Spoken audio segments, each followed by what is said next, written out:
இந்த ராசிக்காரர்களுக்கா மட்டும்தான் முருகன் சீக்கிரமே அருள் தர்றாராம். முருகன் கோவில் வானில் பறக்கும் மயில், தீப ஒளி, ஆராதனை சத்தம், அதிகாலையில் எழுந்து சரவண பவனு 3 தடவை சொல்லுறார்களே. குறிப்பா இந்த 3 ராசிக்காரங்க, அவங்களோட வாழ்க்கை பார்த்தா போதாமா ஆசீர்வாதம், அதிசயம், அதிர்ச்சி எல்லாமே. மேஷம் ஆண் முருகனோட ரத்தம் போலவே வெப்பமா ஜெயிக்கிற ராசி.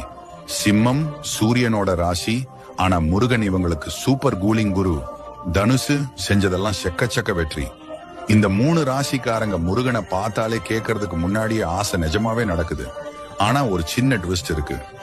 தினமும் 1 மணி நேரம் முருகனுக்கு ஒரு மலர் சமர்ப்பிக்கிறதும், மனசுக்குள்ள ஓரமா முருகனை பேரை வச்சிருந்ததுமே மிரக்கிள்ஸ் வந்து சுத்த ஆரம்பிக்குமா.